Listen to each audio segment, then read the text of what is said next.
அருட்பெருஞ்சோதி அருட்பெருஞ்சோதி தனிப்பெரும் கருணை அருட்பெருஞ்சோதி.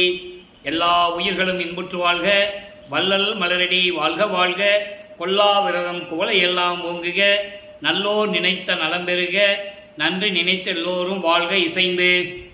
உலக மக்களே, அறிவார்ந்த அன்பர்களே, ஆண்மநேய ஒருமைப்பாடுடைய அன்பர்களே, வல்லப்பமான அவர்களைய அருளிய திருவற்பாவிலிருந்து ஞானசரியை 6ஆம் திருமுறையில் இருக்கின்ற பதியத்தில் இருக்கின்ற பாடலுடைய விளக்கங்களை பார்த்து கொண்டிருக்கிறோம்.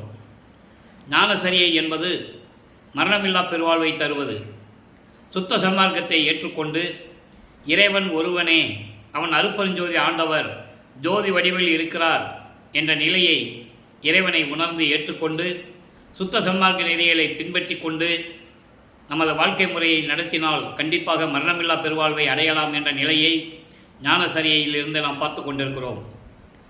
வல்லப்பமானவர்கள் சுத்த சன்மார்க்கத்தை உலக மக்களுக்கு சொல்ல வேண்டும், உலக மக்களை எல்லாம் சுத்த சன்மார்க்கத்தில் இணைக்க வேண்டும் என்பதற்காகவே உலக மக்களை எல்லாம் சுத்த சன்மார்க்கத்தில் சேர்த்து, சுத்த சன்மார்க்கத்தை சேர்த்து உலக மக்களெல்லாம் மரணமில்லா பெருவாழ்வில் வாழ வேண்டும் என்பதற்காகவே அருட்பெருஞ்சோதி ஆண்டவரால் ஒரு தாயின் வழியாக இந்த பூலோகிற்கு வருவிக்க உற்றவர். வல்லப்பமானவர்கள் வருவிக்க உற்ற ஆண்டு 5/10/1823 ஆண்டு. மருதூர் என்ற ஒரு கிராமத்திலே ராமையா பிள்ளை சின்னையம்மையுடைய இல்லற வாழ்க்கையில் சைவ குலத்தில் வருவிக்க உற்றவர், பிறந்தவர் அல்ல, வருவிக்க உற்றவர். வருவிக்க உற்றவர் என்பது இறைவனுக்கு ஏதாவது காரியங்கள் நடக்க வேண்டுமென்றால் அவர் ஒரு மகனையோ மகளையோ பூலோகத்திற்கு அனுப்பி வைப்பார். அப்படி வருவிக்க விட்டவர் தான் வல்லப்பமானவர்கள்.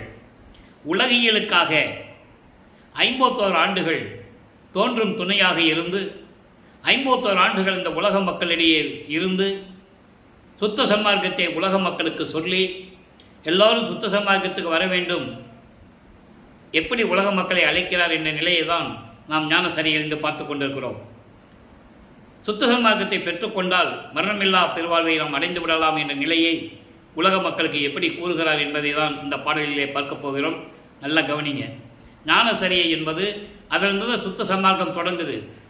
அதுக்கு முன்னால் சரியை கிரியை யோகம் என்ற 12 நிலைகளும் சமயங்களையும் மதங்களையும் மார்க்கங்களையும் சார்ந்தது. இந்த பிரபஞ்சம் தோன்றிய காலத்திலிருந்தே எல்லோரும் அப்படி தான் பின்பற்றி கொண்டிருக்கிறார்கள் இன்றைய வரை. ஒவ்வொரு யுகங்கள் அழிந்தவுடனே அந்த யுகத்தில் தோன்றிய மார்க்கங்களும் சமயங்களும் மதங்களும் அழிந்துவிடும். அது மக்களுக்கு தெரியாது, யாரும் சொன்னதில்லை. மதங்களை உருவாக்கியவர்கள் புத்தர் போன்றவர்கள். புத்தர் தோன்றிய மதம் பௌத்த மதம், சமண மதம் மகாவீர் தோற்றுவித்தது. இப்படி மதங்களும் சமயங்களும் தோன்றின, அந்தந்த யுகத்தில் தோன்றின. அப்போ அந்த யுகத்தினுடைய ஆயுள் காலம் முடிந்தவுடனே அந்த யுகம் அழிந்துவிடும். அப்போ அந்த யுகத்தில் தோன்றிய சமயங்களும் மதங்களும் மார்க்கங்களும் அழிந்துவிடும். உதாரணத்திற்கு கிரேத யுகம், திரேத யுகம், துவாபர யுகம், கலியுகம், 4 யுகங்கள் உண்டு. கிரேத யுகத்திலே கலங்க மார்க்கம். இப்போ கலங்க மார்க்கம்னா யாருக்கு தெரியும்? யாருக்கும் தெரியாது. அதே மாதிரி திரேத யுகத்திலே திராவக மார்க்கம், துவாபர யுகத்திலே நவநீத மார்க்கம், கலியுகத்திலே பஸ்ப மார்க்கம். இப்படி மார்க்கங்கள் எல்லாம் தோன்றி அழிந்து விட்டன. ஆனால் அது இருப்பதாக நினைத்து கொண்டு உலக மக்கள் இன்னும் பின்பற்றி கொண்டிருக்கிறார்கள். அவர்கள் கருத்துக்கேற்றபடி, விளக்கத்திற்கு ஏற்றபடி, அறிவுக்கு விளக்கத்தினுடைய அடிப்படையில் அவர்களுடைய தலைவர்களை உருவங்களாக உருவாக்கி அதற்கேற்றபடி ஆலயங்களை அமைத்து வழிபாட்டு முறைகளை அமைத்து வழிபட்டு கொண்டிருக்கிறார்கள். இது தேவையில்லை என்று உலக மக்களுக்கு சொல்ல வேண்டும். யாரும் சொன்னதில்லை. இதுவரைக்கும் தோன்றிய முனிவர்களும் சரி, ரிஷிகளும் சரி, சமயக்குறவர்களும் சரி, யாராக இருந்தாலும் சரி, இதெல்லாம் உங்களுக்கு தேவையில்லைப்பா, இது பயனற்றது என்று யாருமே சொல்லவில்லை. வல்லப்பமான ஒருவர் இதை கூறுவதற்காகத்தான் வருவிக்க உற்றார் என்பதை நீங்கள் புரிந்து கொள்ள வேண்டும். இப்போ ஞானசரி விளக்கத்தை பார்ப்போம். அதுக்கப்புறம் சில விளக்கங்கள் இடையில வரும், நீங்கள் கேட்டுக்கலாம். மற்ற அறிவோம் என சிறிது தாழ்த்திருப்பீர். ஆனால் வரிகளை கவனிக்கணும், அற்புதமாக இருக்கும். மற்ற அறிவோம் என சிறிதும் தாழ்த்திருப்பீர். ஆனால் மரணம் என்னும் பெரும் பாவி வந்திடுமே. அந்தோ சற்றும் அதை நும்மாலே தடுக்க முடியாதே. உலக மக்கள்கிட்ட சொல்ற சமரச சன்மார்க்க சங்கத்தவர்கள் அல்லால் அதனை எட்டி நின்று தடுக்க வல்லார் எவ்வுலகில் எவரும் இல்லை கண்டீர். இந்த உலகத்தை மட்டும் சொல்லல அவர், நல்லா கவனிச்சுட்டே வரணும். எத்தனையோ உலகங்கள் இருக்கு. எந்த உலகத்தில் இருந்தாலும் சரி, எவ்வுலகில் எவரும் இல்லை கண்டீர். சத்தியம் இது, சத்தியம் இது என் மொழி கொண்டு உலகீர். பற்றிய பற்று அனைத்தனையும் பற்றற விட்டு அருள் அம்பலப்பற்றே. பற்றுமினோ என்றும் இறைவீரே. பாடம் பாடுங்க, விளக்கம் பாருங்க. மற்ற அறிவோம் என சிறிது தாழ்த்திருப்பீரானால் அப்புறம் பார்த்துக்கலாம், அப்புறம் தெரிஞ்சுக்கலாம், அப்புறம் நம்ம சிந்திச்சு பார்த்துக்கலாம் அப்படின்னு நீங்கள் கால தாமதம் செய்தீர்கள். ஆனால் சுத்த சன்மார்க்கத்துக்கு அப்புறம் போய்க்கலாம், அதை பற்றி அப்புறம் தெரிஞ்சுக்கலாம் அப்படின்னு நீங்கள் காலம் தாமதம் செய்தால், இல்லை அதை புறம் தள்ளினால், ஒதுக்கி விட்டாலும் கூட மரணம் என்னும் கொடும் பாவி வந்துருமே. மரணத்தை யார் தடுக்கிறது? மரணம் என்னும் பெரும் பாவி வந்திடுமே. ஐயோ, சற்றும் அதை நும்மாலே தடுக்க முடியாதே. உலக மக்களே, உங்களால் மரணத்தை தடுக்க முடியாதே. சுத்த சன்மார்க்கத்தில் அப்புறம் சேர்ந்துக்கலாம், பின்னால் பார்த்துக்கலாம். இப்போ என்ன நமக்கு அவசரம்?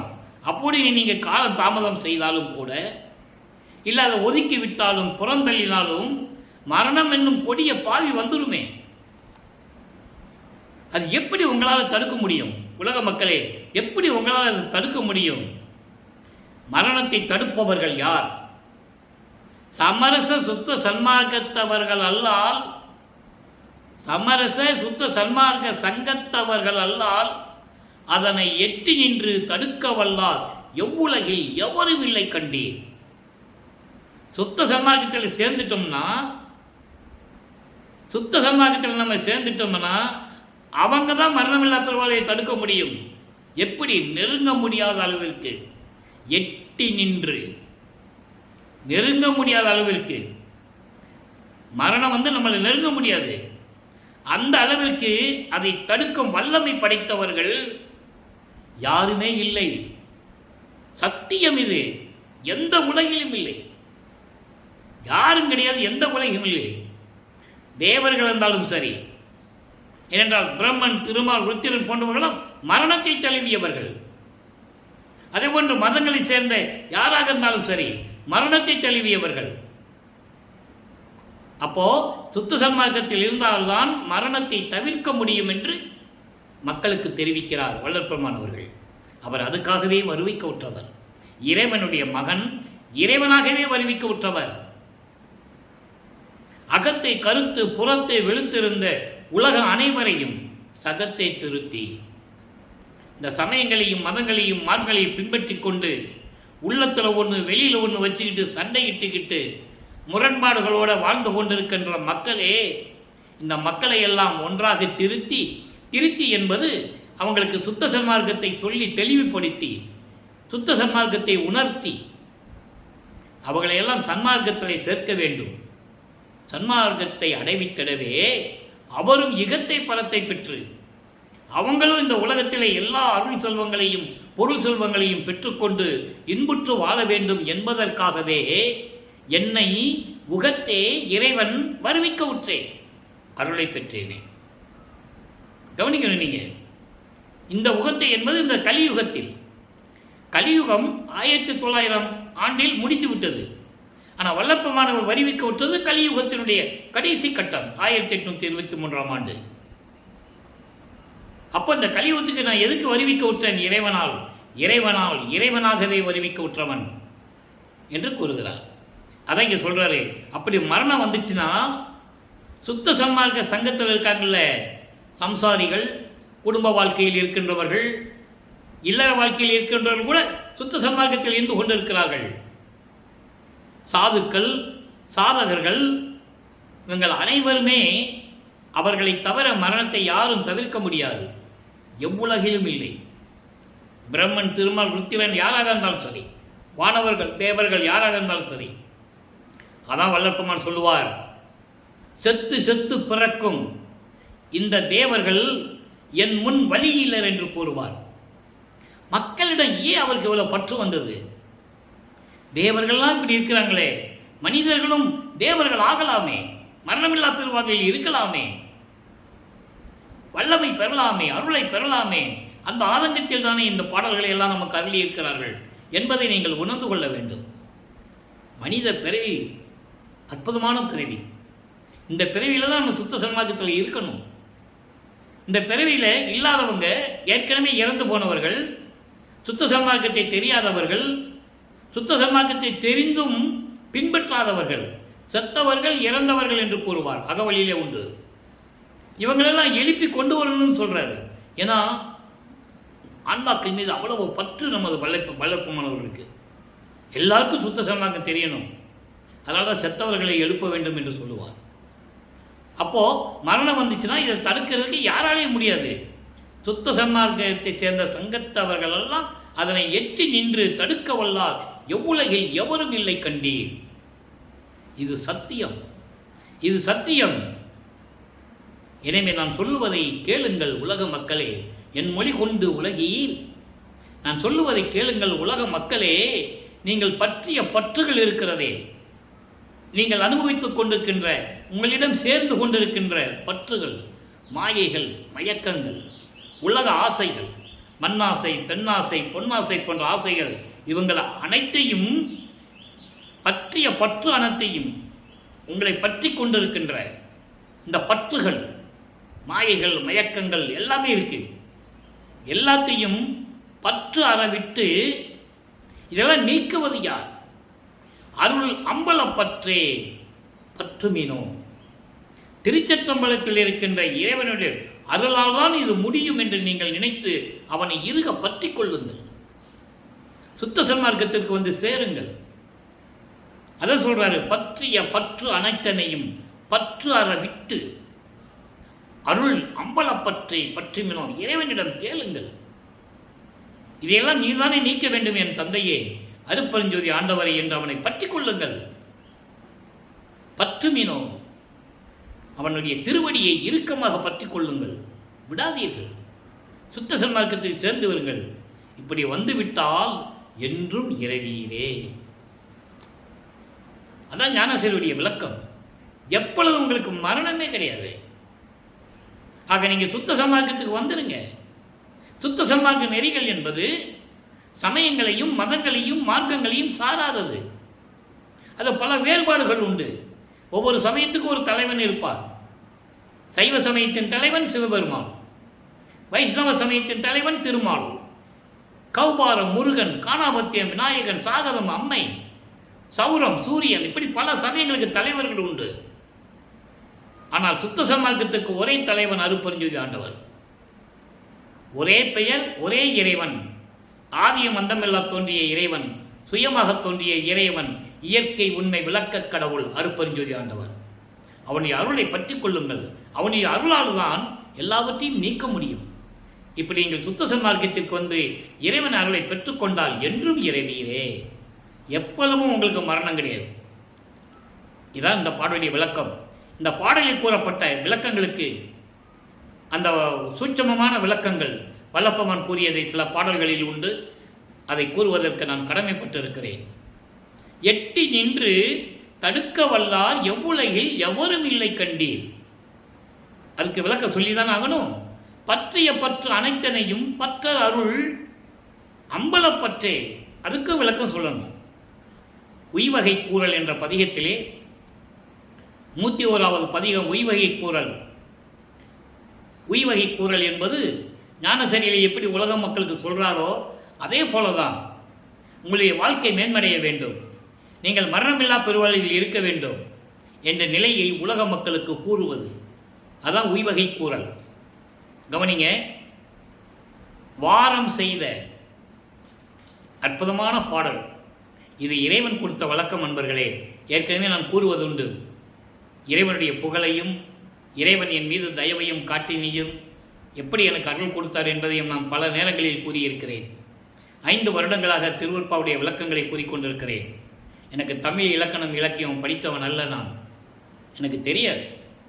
இறைவன் கொடுத்த விளக்கத்தை உங்களிடம் நான் கூறிக்கொண்டிருக்கிறேன். வாரம் செய்த பொன்மன்றிலே நடிக்கும் பொன் அடிக்கே ஆரம் செய்து அணிந்தவருக்கு முன் நல்லா கவனிக்கணும். எவ்வளவு பிரபஞ்சத்தின் உண்மையை கூறுகிறார். அங்கே என்ன சொல்றாரு? உங்களுடைய பற்று அனைத்தையும் பற்ற அற்ற நீக்கணும்னா அருப்பஞ்சாடவால் தான் முடியும். ஞானசரியில் சொல்றாரு. இதை மரணத்தை தவிர்ப்பதற்கு யாராலையும் முடியாது அப்படின்னு சொல்றாரு. சுத்த சன்மார்க்க சங்கத்தை தவிர, அவர்களை தவிர யாருமே பண்ண முடியாதுன்னு சொல்றாரு. அதுக்கு இங்க சொல்றாரு பாருங்க. வாரம் செய்த பொன்மன்றிலே நடிக்கும் பொன் அடிக்கு ஆரம் செய்து அணிந்தவருக்கு முன் அருளோடு விளங்கக்கூடிய சிற்றவையிலே திருவிளையாடல் செய்து கொண்டிருக்கின்ற இறைவன் அருட்பெருஞ்சோதி ஆண்டவருடைய திருவடிக்கு பாமாலை சூட்டுகின்றவர்கள், அதான் ஆரம் செய்தன்னு சொல்றார். பாமாலை சூட்டுகின்றவர்கள், இறைவனிடம் விண்ணப்பம் வைக்கின்றவர்களுக்கு முன், அவர்களுக்கு முன்னால் நல்லா கவனிக்கணும். அதாவது சிற்றவையிலே அருளோடு விளங்கி கொண்டிருக்கின்ற அருட்பெருஞ்சோதி ஆண்டவருடைய திருவடிக்கு பாமாலை சூட்டுவது, இறைவனிடம் விண்ணப்பம் வைப்பது, தனக்கு வேண்டியவர்களை கேட்பது, இப்படிப்பட்டவர்களுக்கு முன்னால் அரி அயன் முதலோர் வீரம் செல்கிலாது அறிமினோ. இப்ப யார் உயர்ந்தவர்கள்? பிரம்மன் திருமாலை விட, பிரம்மன் திருமால் ருத்திரன் மகேஸ்வரன் சதாசிவம் போன்ற தேவர்களை விட, இந்திரன் போன்ற பத தலைவர்களை விட உயர்ந்தவர்கள் யார்? அவங்களுடைய வீரம், அவங்களுடைய செல்வாக்கு, அவங்களுடைய அருள் எல்லாம் செல்படியாகாது இவங்களுக்கு முன்னால். யாருக்கு முன்னால்? சிற்றவையிலே அருளோடு விளங்கி கொண்டிருக்கின்ற, திருவிளையாடல் செய்து கொண்டிருக்கின்ற இறைவனுடைய திருவடிக்கு பாமாலை சூட்டுகின்றவர்கள், துத்த சன்மார்க்கத்தை பின்பற்றிக் கொண்டு அருட்பெருஞ்சோதி ஆண்டவனுடைய திருவடிக்கு விண்ணப்பம் வைக்கின்றவர்கள், இவர்களுக்கு முன்னால் பிரம்மன் திருமாலுடைய வீரம் செல்லாது, தெரிந்து கொள்ளுங்கள். அவங்களால் ஒண்ணுமே பண்ண முடியாது. தெளிவா சொல்றார். இதை உலக மக்களுக்கு சொல்ல வேண்டும். சொன்னாதான் அருட்பெருஞ்சோதி ஆண்டவர் யார், அவருடைய மகன் வல்லற்பமான் எப்படிப்பட்டவர் என்ற நிலை உலக மக்களுக்கு தெரியும். அப்படி ஆரம் செய்து அணிந்தவருக்கு முன் அரி அயன் முதல்வர் வீரம் செல்கிலாது அறிமினோ. தெரிந்து கொள்ளுங்கள் உலக மக்களே, அவர்களை விட நீங்கள் உயர்ந்தவர்கள். சுத்த சன்மார்க்கத்தை பின்பற்றிக் கொண்டு இறைவனுடைய திருவடிக்கு பாமாலை சூட்டுங்கள், விண்ணப்பம் வையுங்கள் இறைவனுடைய திருவடிக்கு, சுத்த சன்மார்க்கத்தை பின்பற்றுங்கள். நீங்கள் அவர்களை விட மேலானவர்கள். அவர்களுடைய வீரமெல்லாம் உங்ககிட்ட செல்லுபடியாகாது சொல்லிட்டாரா? அடுத்து சொல்றாரு பாருங்க. வேதன் மேல் ஆணை. வேதன் மேல் ஆணை. இங்கே வேத மேல் ஆணைன்னு இருக்கும் அந்த வரி. வேதன் இன்னும் மறைந்து நிற்கிறது. வேதன் மேல் ஆணை. வேதன் என்பது அருட்பெருஞ்சோதி ஆண்டவர். வேதன் என்பது அருட்பெருஞ்சாண்டவர். மலங்களை நீங்கிய இறைவன். ஆணவம், கண்மம், மாயை, மாமாயை, துரோதை போன்ற மலங்கள் நீங்கிய இறைவன். அதான் வேதன் என்று சொல்லுகிறார். அருட்பெருஞ்சோதி ஆண்டவர் மீது ஆணை. சில இடங்களிலே இறைவன் அருட்பெருஞ்சோதி ஆண்டவரை வல்லற்பமானவர்கள் நிமலன் என்று சொல்லுவார், அமலன் என்று சொல்லுவார். அற்புதமான இருக்கும். அப்போ வேதன் மேல் ஆணை ஓரம் சொல்கிறேன். ஓரம் அப்படின்பது ஓரவஞ்சனை. ஒருதலை பட்சமாக நான் சொல்லவில்லை, நடுநிலை நின்று சொல்லுகின்றேன் உலகீர். நடுநிலை நின்று சொல்லுகிறேன் உலகீர். ஒரு பட்சமாக நான் சொல்லலை உலக மக்களே, வேணும்னு சொல்லலை, ஓரவஞ்சனையா நான் சொல்லலை. நடுநிலை நின்று சத்தியமாக சொல்லுகின்றேன் உலக மக்களே, நீங்கள் இறைவனுடைய திருவடியை பற்றி கொள்ளுங்கள். அப்படி பற்றி கொண்டு விட்டால் பிரம்மன் திருமாலை விட நீங்கள் உயர்ந்தவர்கள். அவங்க வீரெல்லாம் உங்ககிட்ட செல்லுபடியாக என்று கூறுகிறார். அடுத்த ஒரு பாடல் உற்றது உரைத்தல். 90வது பதிகம் உற்றது உரைத்தல் 6வது பாடல். நல்லா கவனிக்கணும். ஞானசரியை சொல்றாரு. அந்த ஞானசரியை சொல்ற விளக்கத்தை இப்போ நம்ம உய்வகை குரல் தான் பார்த்துட்டோம் இல்லையா? சொல்லிட்டு உற்றது உரைத்தல். உற்றது உரைத்தல் தான் தான் பெற்றது. அருட்பெருஞ்சாதியிலிருந்து தான் பெற்றது அவரிடந்து என்னென்ன பலன்களை நான் அடைந்தேன் என்று உலக மக்களுக்கு சொல்லுவது. நல்ல கவனிங்க. விரைந்து விரைந்து படி கடந்தேன். உலக மக்களுக்காக சொல்றார் நண்பர்களே. எப்படி அவருக்கு கிடைச்சது இந்த பலன்? சுத்த சன்மார்க்கத்தை பெற்ற பிறகு எப்படி கிடைச்சது? ஒரு தாயின் வழியாக பூலோகத்திற்கு வருவிக்கவுற்று அருட்பெருஞ்சோதி ஆண்டவருடைய திருவிளையாடல் நடக்குது. சென்னையிலே 33 ஆண்டுகள் தோன்றும் துணையான காலத்தில் சமயங்களையும் மதங்களையும் மார்க்கங்களையும் பின்பற்றி கொண்டிருக்கிறார். சைவ சமயத்தின் அடையாளமாகிய திருநீரை பூசிக்கொண்டு உத்தராட்சமாலை போட்டுவிட்டு நமச்சிவாயா சிவாய நமன் சிவபெருமானை வழிபட்டுக் கொண்டிருக்கிறார். அப்பெல்லாம் ஒன்றும் கிடைக்கல, ஒரு அருளும் கிடைக்கல, ஒன்றும் கிடைக்கல அவருக்கு. அதான் இங்க சொல்றாரு, எப்படி கிடைத்தது? விரைந்து விரைந்து படி கடந்தேன். உடனே உடனே சமயங்களையும் மதங்களையும் மார்க்கங்களையும் சீக்கிரமா நான் விட்டுட்டேன். அது விட்ட உடனே தத்துவங்களை கடந்து விட்டேன். ஏழா நிலை மீசை ஏற்றி எந்தனக்கே ஆறாறு காட்டிய அருட்பெருஞ்சோதி. முதல்ல காட்டுறாரு, அப்புறம் கடத்திய அருட்பெருஞ்சோதின்னு சொல்லுவார். அகவலை நீங்க படிச்சிருப்பீங்க. ஏழாம் நிலை ஏற்றி என்னை தான் ஈண்டு ஆறாறு கடத்திய அருட்பெருஞ்சோதின்னு சொல்லுவார். 36 தத்துவங்களை கடந்தேன் என்று சொல்லுவார். அருட்பெருஞ்சோதி அட்டகத்திலே கூறுவார் 7வது பாடலிலே, தத்துவங்களை தனித்தனியாக கடந்தேன், தத்துவாதிய நிலையில் சித்தியல் முழுதும் தெரிந்தேன், அவை மேல் சிவநிலை தெரிந்திட சென்றேன். பறந்து போறாரு, அண்டங்களை பறந்து அங்கே சுத்த சிவஞான வழிக்கு போறாரு. சுத்த சன்மார்க்கத்துக்கு அங்கே வாங்கணும், சாகா கல்வி அங்கே கற்றுக்கணும், அப்பா கிட்ட கற்றுக்கணும். அதை தான் சொல்றாரு, விரைந்து விரைந்து படி கடந்தேன், எல்லாவற்றையும் கடந்து விட்டேன், மேற்பால் அமுதம் வியந்து உண்டேன். சொல்லிட்டாரா? மேற்பால் கடந்து போன உடனே அங்கே மேற்பால் வந்து சுத்த சன்மார்க்கத்தை பெற்றுக்கொண்டேன். சுத்த சன்மார்க்கத்தை பெற்றுக்கொண்டு அருளமுதம் வியந்து உண்டேன். அவர் அருளமுதம் உண்டவர். அவருக்கு பசின்னு வந்துச்சுன்னா சாப்பிடணும்னு அவசியம் இல்லை. இதை ஏன் சொல்ல வேணும்னா, வல்லற்பமான சாப்பிட்டாரு சாப்பிட்டாரு சாப்பிட்டாரு சாப்பிட்டாரு. சித்தி உலகத்தில் சமையல் ரூம் இருக்கா? ஞான சபையில் சமையல் ரூம் இருக்கா சாப்பிட்றதுக்கு? குளிக்கிற ரூம் இருக்கா குளிக்கிறதுக்கு? ஒரு இறைவனை இப்படியா சொல்றது? அப்படி சொல்லி சொல்லி அவரை மனிதனாக்கி விட்டார்கள். அதான் உண்மை, மறுக்க முடியாத உண்மை. அவர் அருளமுதம் உண்டவர். அந்த தாயின் கருவறையிலே இருக்கும்போது அருளமுதம் உண்டவர் என்பதை பாடல்களிலே நமக்கு கூறியிருக்கிறார். அதனால் விளக்கங்களை நம்ம கொடுத்துருக்கோம். அருட்பெருஞ்சோதி ஆண்டவருடைய திருவிளையாடலில் நம்ம விளக்கங்கள் நிறைய கொடுத்துருக்கோம். அருளமுதம் வியந்து உண்டேன். இன்னைக்கு சபையை வச்சுக்கிட்டு சபையில் ஆராதனை கட்டிட்டு வள்ளற்பெருமானுக்கு பூ வச்சு பொட்டு வச்சு வாழையில போட்டு படையல் போட்டு என்ன ஒரு அநியாயம், அக்கிரமம் தெரியலையா? நாங்கள் சொல்கிறோம்ல, புரிஞ்சுக்கணும். இதெல்லாம் செய்யக்கூடாது. நீ யூடியூப்லேயும் சரி, ஃபேஸ்புக்லேயும் சரி, இன்ஸ்டாகிராம்லேயும் சரி பாருங்களேன், சபையை வச்சு நடத்துகிறோன்னு சொல்லி ஆராதனை கட்டிட்டு பூ வச்சு பொட்டு வச்சு அதை வாழையில போட்டு படையில போட்டு எவ்வளவோ ஆதங்கள் இருக்கு இந்த வள்ளலார் ஊழியனுக்கு. இந்த விளக்கத்தை சொல்ல வேண்டிய கடமை இருக்கிறது.